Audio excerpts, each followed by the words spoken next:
friends and learners on the interwebs. I'm Rachael Blaske. And I'm Julie Ahern.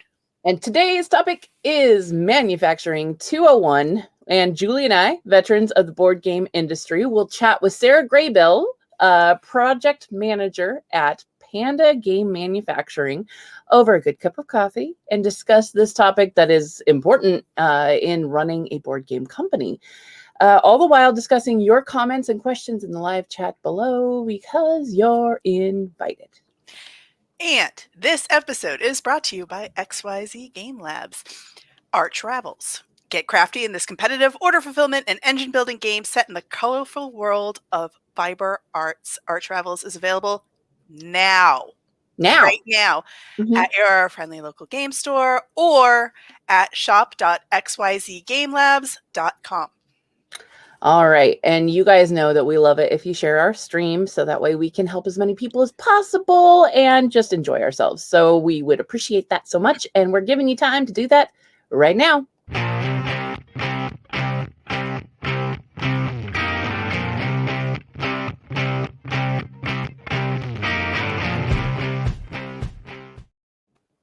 All right. Julie's got the news. Oh, yeah.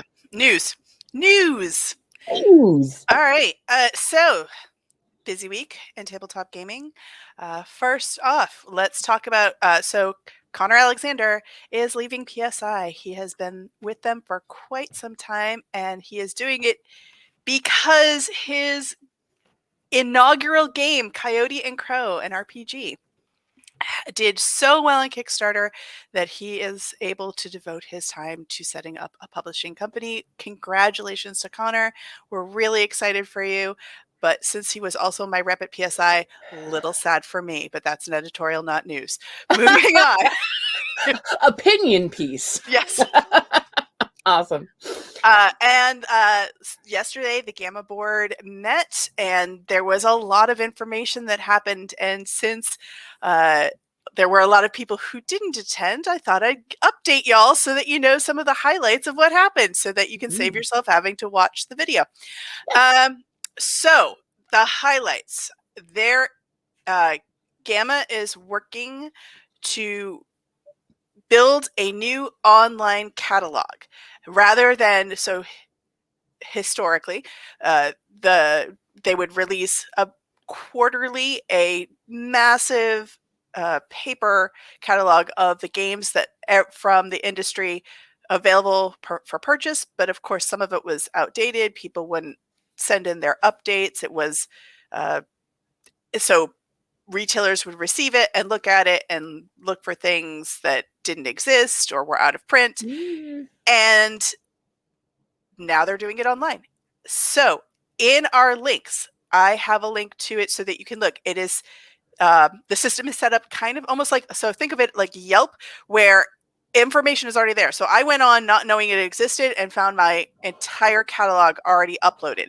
Nice. For free. You can go in and make adjustments, add your SKU, change your price. But if you do not pay for your catalog, then it is open for anybody. Think like Wikipedia, or Yelp.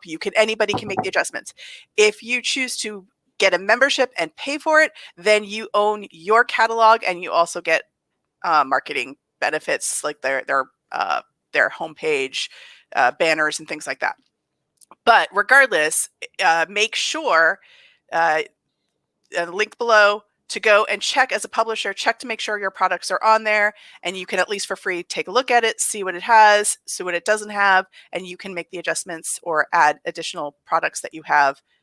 And then retailers have access to your entire catalog online. That was good. May 1st is their next coffee talk, where they're going to be, it's an open thing where they have conversations. I believe part of the topic is actually the next thing that I wanted to talk about, which is the pitch project. Link for that is also below, which is on the Gamma website. The pitch project is meant to be for entrepreneurs who are new to the industry, coming up with ideas, concepts that they would like support in. And the deadline for sending in your pitch is May 15th. The winners of the pitch project will be announced June 15th. So you have 2 weeks left. 1 month left if you are interested in doing that. awesome. Okay, so All right, that I'm was news. looking to figure out which links are which. We've got the tabletopgameindustry.com/publisher. That's the one with the catalog. Yes. Yes. Yes, and then the Gamma one with the mark. Yes, we've got to put names on those things, man. Okay, I put them all in the chat, so go check them out. What else do we got going on? Let me see here. Live notifications. Oh, those things that I bother you about every single week with my script. Click the 3 dots in the upper right-hand corner, and you can choose to be notified each and every time we go live. And we'll also have the link to our YouTube account in the description box so you can subscribe and view our archived shows after streaming. What are we doing today? Cool. We are having on a guest, and she is coming from the news. Yeah. Go ahead. Maybe. Whatever. It's still news. It's the headliner. So our guest this week is coming to us from Panda Game Manufacturing, where she works as a project manager. She's an expert in her field, but I also know this lovely human because she is building me a Build-A-Bear costume for Tales of Barbaria. So one might say she's an authority on manufacturing on multiple tiers. Let's welcome Sarah Graybill. Hello, Sarah. Hi. Thank you so much for having me. Hi, thank you. So exciting. So let's go with introduce yourself and what do you do for the industry? Yeah. So as you all said, I'm Sarah Graybill. I'm a project manager at Panda Game Manufacturing, but I'm also a game designer. And in the before times before COVID, I also did a bunch of playtesting and went to and ran proto spiels and other playtesting type events here locally in the Bay Area and California. And then, well, all across. I went to all across the country, but did tons of events here in California as well. So I've been a gamer and a game enthusiast and in the industry for about 10 years or so. And then I've been working at Panda for about 2 years now. Fantastic. Yeah. So when a publisher approaches you for a quote for manufacturing, what goes into estimating that information? Because there's a lot, and we kind of touched on it last week, but we'd love to hear from your perspective on your end, what goes into estimating that information. Yeah, I think, the first thing that is really important before even starting to get pricing or connect with our sourcing team is to talk to the publisher. Generally, the way that new publishers connect with us is through our quote form, and we'll receive a quote that somebody has submitted that has, the title of their game and all the components. That's all just raw data, which is very helpful. And lots of times people are very prepared and that's enough. But I think really what's helpful is talking to the creator, talking to the publisher and learning about what's going into their game, because games are snowflakes. They're all so unique and everything's so customized. So that's the first step, is understanding the game, understanding a little bit more about what they're trying to achieve with the game, what the components are, the unique components. And then we set about connecting with our sourcing team. So I'll talk to Panda's Factory, our factory, about print pricing and say, here's what the client wants. Here are the specifications and their options. And go talk to our wood factory and talk to all these different stakeholders, all these different creators on the factory side, and get pricing for that. And then we put together a quote and send that over to the client, and that basically just mirrors what they submitted. It echoes everything that they submitted with any options. You say mirrored what they submitted. So let me ask, what are the common mistakes publishers make in communicating what they want? Yeah, this is an interesting one. So, brand new publishers, people who are creating for the first time, Those mistakes are often just not knowing, last week you guys were showing some things from toolkits, from Long Packs or Panda's toolkits. So not knowing about different card weights, and yeah, exactly. Wanting to go way premium, wanting to submit a quote that has black core cards without really knowing what a black core card does. Yeah, the most premium, the most expensive, without knowing what a black core card does or what its purpose is, and knowing that they could get away with a blue core card. Still a premium card, still a great card experience, but saves them cost significantly. So that's one. Or submitting a quote that has a custom component when a standard component could do. People who have been making their own prototypes, making their own custom piece to hold a dial together without realizing, hey, we have this rivet that costs a penny. We can do this for you. We don't need to create a custom piece for you.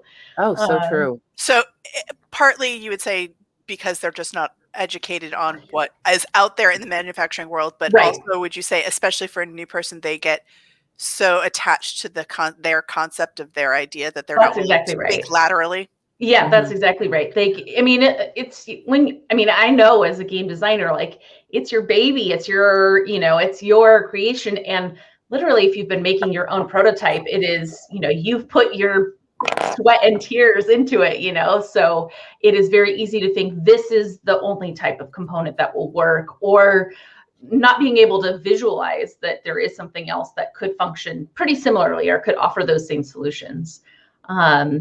And then, along those same lines, I think there's a lot of people who just don't know that, there's not a standard when you're doing large scale manufacturing with something like Panda, there's not a standard size, circle chit that you need to work in. This is all, you can create it yourself, so we'll create a punch board that has whatever size token you want. If you want 20 millimeters, great. If you want 21.5 millimeters, great. That's up to you.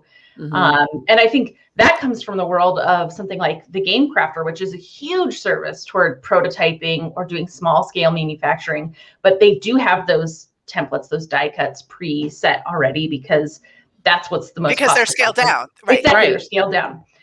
So you do have to work within those guidelines. And I think having no guardrails is, the thing that a lot of people don't realize when they're first coming to us, is that this is really yours, and we can create all those things. Those are the most common mistakes that I see. And that's, again, what talking to the publisher, talking to the creator helps to do, is just helps to understand, like, oh, these cards go out once on the table and they're there the whole time. They don't get shuffled. They don't get held up, Well, black core probably isn't necessary in that case. You could do something else. You need to hold these two pieces together. Let's use a rivet instead of a custom brad, or, something like that. Nice. So say a publisher messages you a question, or they want to know what they could adjust or something to that effect, because they're starting to learn that they don't have the guardrails that they thought they did. So what would go into like answering that simple request? I think the first thing, again, is just to understand maybe why they're making that change. If it's just adjusting the cube count, like, hey, we need to go from 100 cubes to 50 cubes, like that's an easy one. There are some things that have standard pricing, and we can just make that adjustment, no problem. If they're going from cards as a tableau to a large scale dual layer game board or something like that, then I'll just try to understand like why they're making that change. Not to grill them too much, but just to like understand like how it's going to function and why they're making that change. And then it's like starting the quote again, essentially. So instead of starting from scratch, we'll just say, remove this, add this, adjust this. And generally it's pretty easy to make those kinds of changes. Now I would say, like with anything, right? Like making tons of changes. As soon as if I start making one change and then they email me about another change, and then I start making that change, they email about another change. Yeah. We can handle it with grace. It's no problem, but it's great. And your publisher will thank you and appreciate it if you have kind of like a change order, a change list of like everything you want to change all at once. Yeah, put it all in one chunk. Out, right. And but then also in my mind, from the publisher's perspective, when you start seeing things like that, I see warning bells because somebody's getting carried away because their Kickstarter, their fans are starting to get them to a point where they're not thinking practically anymore, and they might be making decisions that are actually going to hurt them. And so from your end, it's can we do it? Yes, we can. Right. What's the easiest way to do it? From a publisher side, should you do it? Should you do it? Right. Is that actually hurting you in the long run? Yeah, they end up like trying to involve you in the collaborative process because they're going back and forth, but really that's something they should have kind of internally, yeah, maybe a developer or something like that. Right. And so how many, like, because you have to deal with that, obviously, how many, and the other part is that a lot of creators tend to get frustrated with the response time from manufacturers, because then of course you're dealing with a lot of the time time zone issues and things like that. So how many requests like that do you get in a day? And yeah. I would say I get several requests a day for changes. And as far as how many people do it, everyone does it. I would say there's no contractor quote that goes through that is not changed from the time they submit the quote to the time we start mass production. Something changes on every single quote or contract.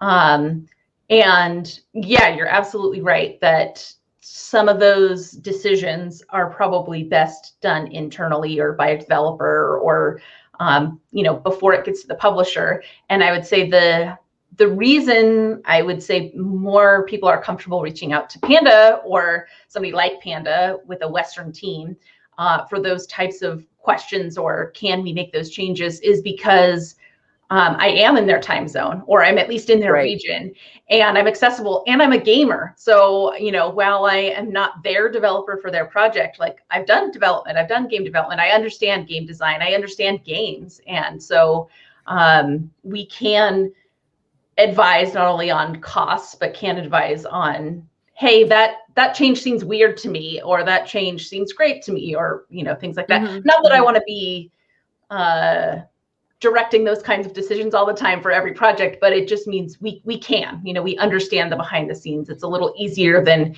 communicating with just a factory.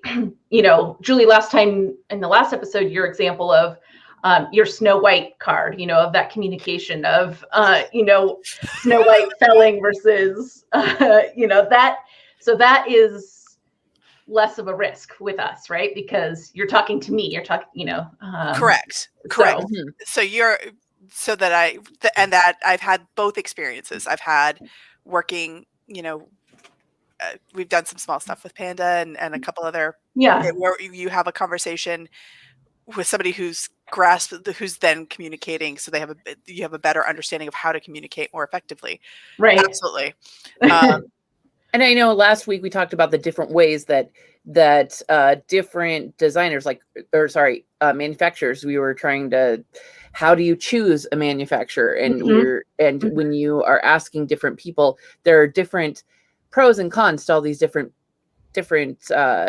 manufacturers. And it sounds like Panda's unique one is that they have a Western team that has the accessibility of. Oh, it's definitely a solid pro. It's absolutely a pro. Yeah, and especially if you're new and you're not familiar with, I think that's, or generally just if you don't have a lot of time and you want to get across, convey things and not have to make sure you're tweaking your information constantly, because of a translation, that is a massive, in the positive. I would say even if you have a lot of changes, we were talking about it's great to have a list.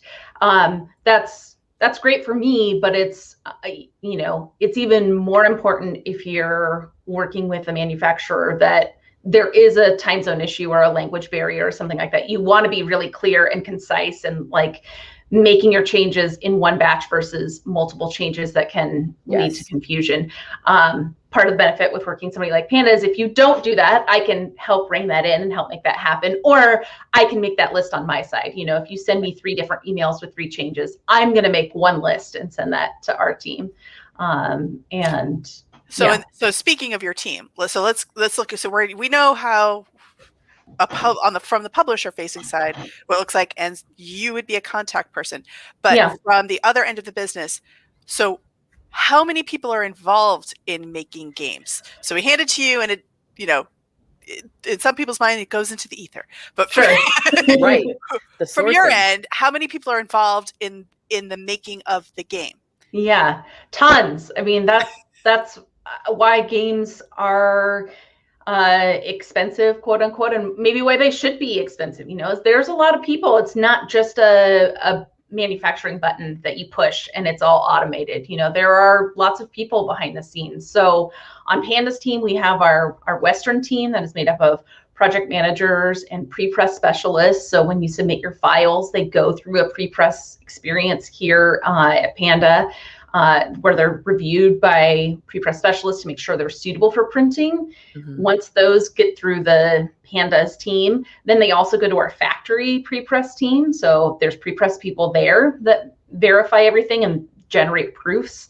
There's sourcing specialists, which I also talked about, and different engineers within that sourcing team. So, you know, dice engineers and plastic tray engineers and people who are there really specialized in their field. So really understand like plastic trays, like how many millimeters apart each slot can be, or, you know, the tolerances of different locations of compartments and lids and other things like that. And based on the plastic that you're using. Based on the plastic that you're using. Exactly. Based on the mold that you have. Does it need to be a copper mold or an aluminum mold to make these? You know, so and those people, you know, I may have one contact, or there may be one primary contact, but they have their own teams of people that are actually doing the work.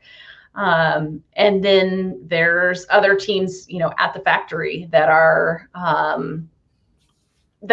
responsible for, like I said, checking pre-press, checking to make sure the paper is going correctly, let alone, you know, the actual factory team, the actual people that are running the line, running to make sure and assembling boxes and assembling everything. So there are tons of people behind the scenes. And it's really awesome to see it all work, but it definitely is a balancing act to connect. The coordination of that is just like here and here and here and here, and don't drop this piece and this there, and people try and do this without those things. So that's really great. And you know, not that many years ago, people were trying to do that all on their own and working with different factories. You'd have to go to a factory that made boxes and go to a factory that made meeples and go to a factory that did this and then find somebody to assemble them all. You know, you'd have to coordinate all those things. Now, working with somebody like Panda or Longpack or Watts, you know, they can do that all in-house, but, you know, I can't imagine what it was like to have to do all of that on your own as a publisher and trying to coordinate with each of those independent factories. Yeah, right. Oh, exactly.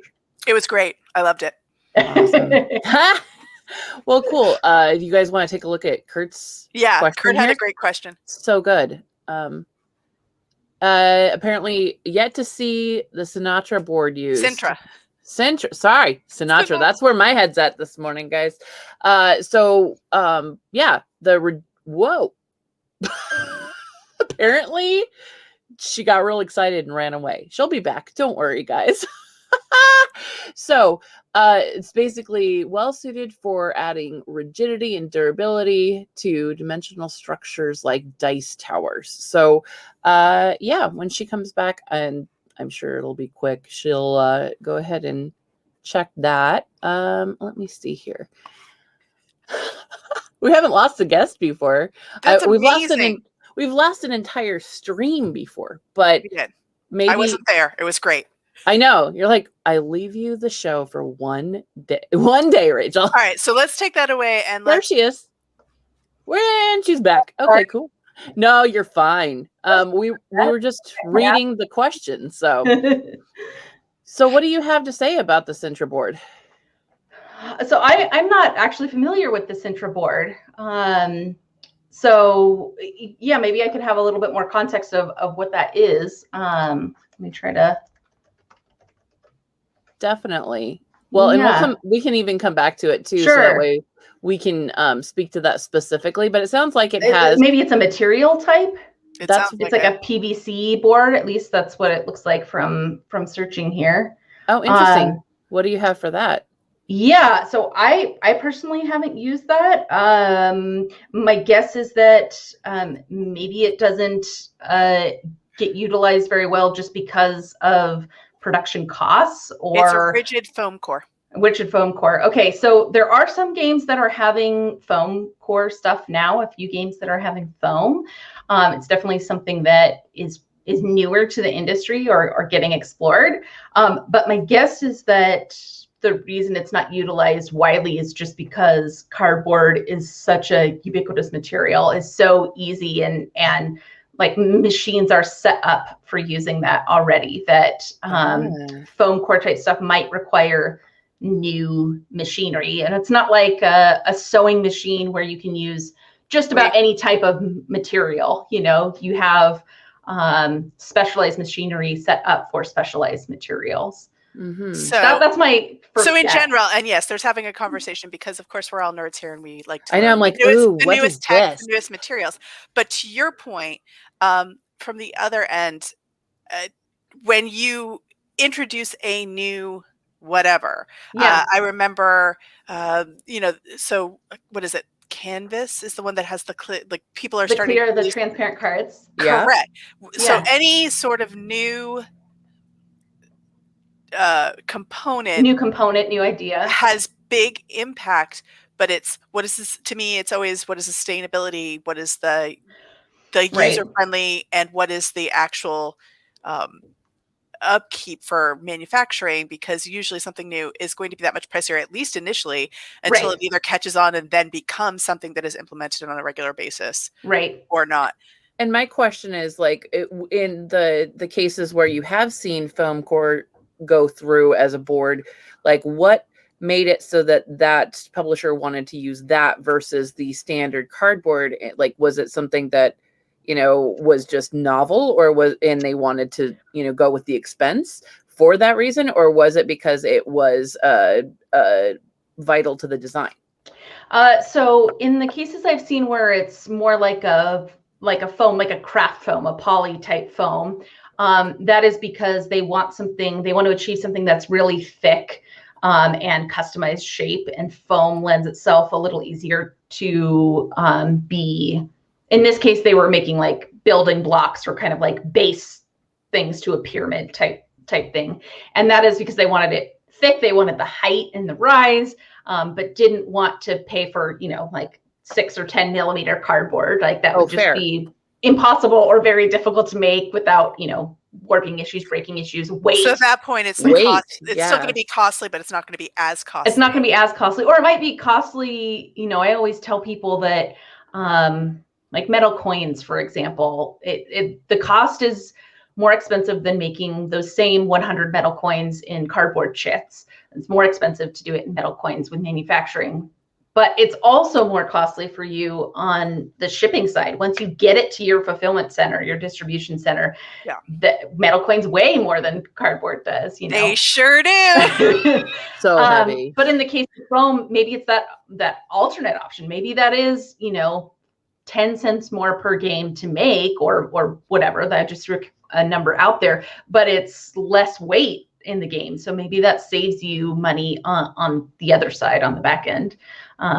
Interesting. So Kate had also responded that its Citra is cheap but not environmentally friendly, and also uses toxic glues to fuse together, which actually brings, if I can side question, I think we're starting to become more aware of the environmental impact of everything, but of course, this is our little corner of reality, our little bubble in the board game world. So questioning, like, has that started to inform manufacturing practices as well? Absolutely. Well, and it's starting to we're seeing more and more requests for environmentally friendly packing materials, maybe not using shrink wrap to wrap the cards, but using a paper band, or we're exploring, are there ways to avoid shrink wrap on the outer side of the box? I know Prospero Hall uses stay stickers to hold their box together. So what are the risks there? If the games are shipped together, is there potential for scratching issues on the cover? Those types of things. That's all stuff that Panda tries to understand and evaluate before we just say yes to it. We want to understand the implications of it. But also, inside the game, are there ways to use less plastic? We have a team here at Panda, a task force that thinks about those, that are thinking about environmental impacts and what kinds of materials are on the forefront, and how to use recycled materials, and how to understand sometimes recycled materials are more expensive. Sometimes it's more expensive. Sometimes it doesn't have the intended. That was actually brought up. Part of the reason I asked is because on the Gamma board yesterday, somebody had written in asking if we, as a Gamma, have any sort of best practices or anything that we're doing. And so there was a good conversation about what can we do to help inform, help educate, but also the factor of, so for example, Wizards of the Coast is the new packaging that they have for the Magic cards. Apparently it's far more environmentally friendly, and it's also much easier to break into, much easier for people to steal. And also, because it crumbles so easily, much more easy for the cards to be destroyed. So retailers are not happy with it. Even though it's better impact on the environment, they are buying it, and I'm sure they have very structured refund policy type things. So what are the there's more than one factor. So when you're saying, is it good for the box as well as for the environment, you have to weigh in what can you do that's impactful, that's also still not, because for me, my thought is, if I'm making a game, I don't want it to be too biodegradable, because I want people to have it and play it for many years and not disintegrate. But you do things that reduce the excess waste that isn't in the game, and that's a great conversation. That is great, man. I we could go into that forever, but I want to continue in, because manufacturing itself is like, what are some question? I'm sorry. Yes, no, that's good. Come back, Julie. Okay, what are some of the fun and unique aspects of your job that we haven't explored yet? Well, I don't know. I mean, aside from in this industry, I don't know many people that get to play games or get to help people realize their dreams. It's kind of cool. It's like when you go to live theater or stand up or something, and you're like, wow, all these people on the stage are living out their dream right now. And I get to have little glimpses of that every day when I work with publishers. That's pretty rewarding, to help people make something real. And I personally think that is a huge asset to the job. And the other thing I would say is, just speaking about the industry as a whole, is for the most part, everybody in the gaming industry is here because we want to be a part of the gaming industry. It's not just like a regular, 9-to-5 office job where you're pushing a product or working behind the scenes on a product that you don't understand or care about or whatever. Like, everybody that's here wants to be here, wants to be a part of this industry. And that's pretty cool. But also just getting to see cool components, getting to see cool plastics, cool minis as they're coming out, getting cool minis. Or not. And I mean, I would be lying if I would say there's not some little tiny part of me that is excited to see that stuff first before the public sees it. So even if it's not my project, but getting to see that is a pretty fun part. Totally. The cool, out.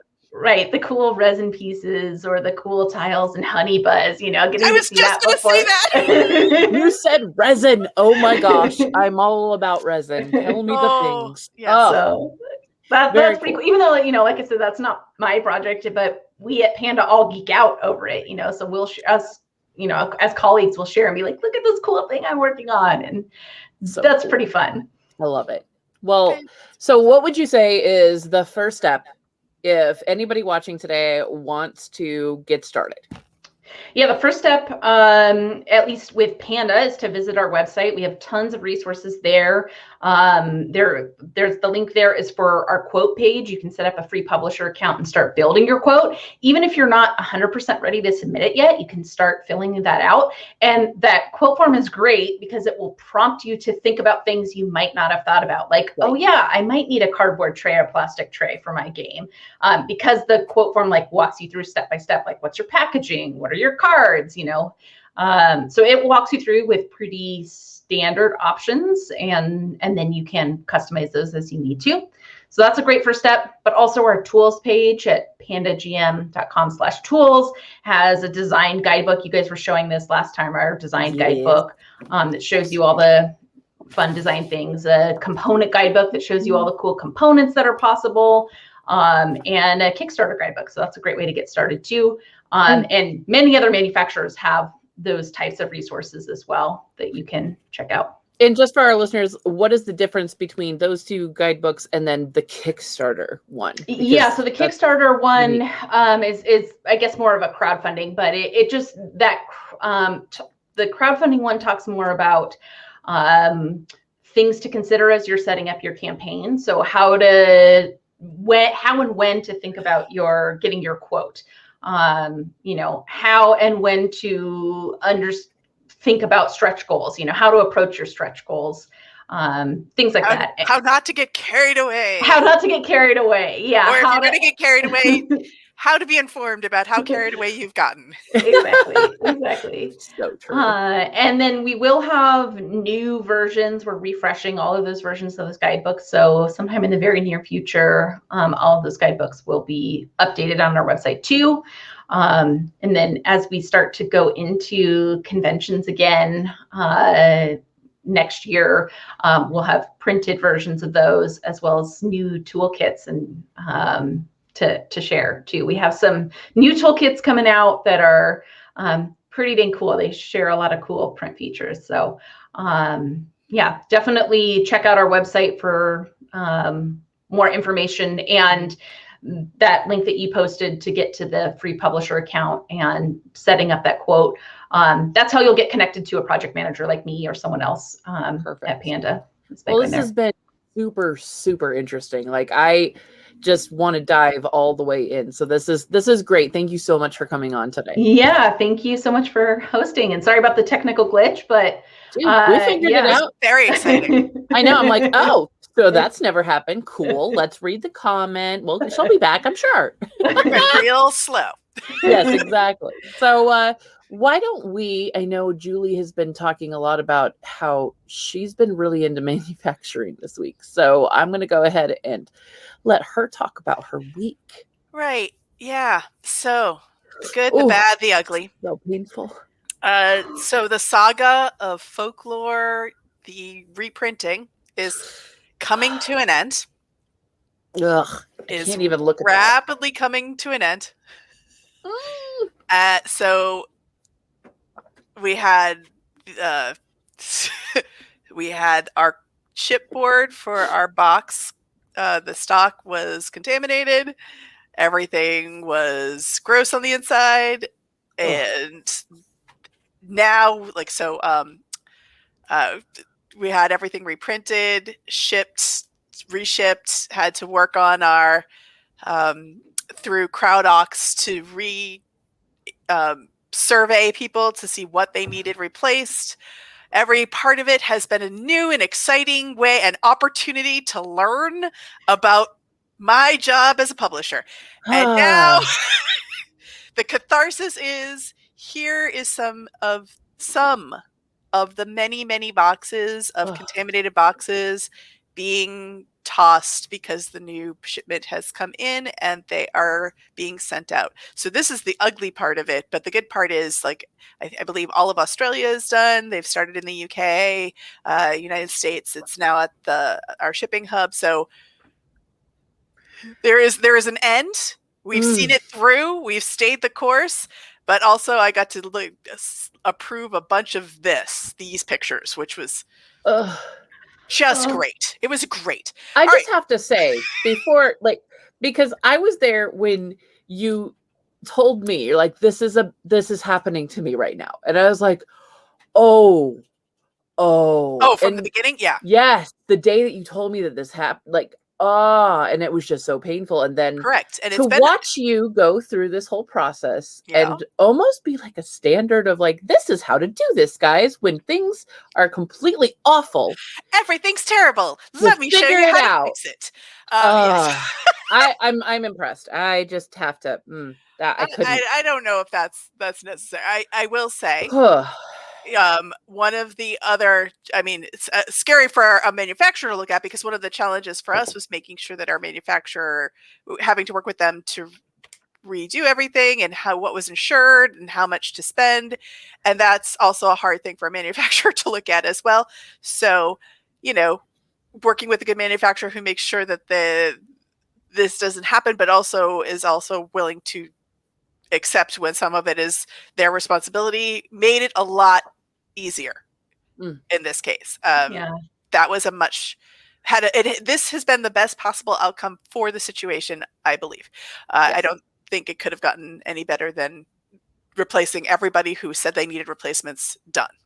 Oh, wow. So that, but also I get to look at these sometimes. So, yes, Folklore, the Afflicted Boxes saga. The Afflicted Box. Yeah, nice. It's coming to an end. The other thing that I was working on this week, we talked about it last week, is the communication. So as you can see, the darker tan one is actually one of the Folklore characters, and the one on the far right miniature was the original dimensions that they thought we wanted to make the kids look small, because we had said small. We were like, and so having to explain not Hobbit size, but actually kid size and so these are the samples that we got back. So clearly, the second time around, the communication was effective, and we have the right size for a child in scale with all of our other miniatures. Awesome. So that's that was the fun thing I got to do. Those are the fun pictures I got to look at. Oh God.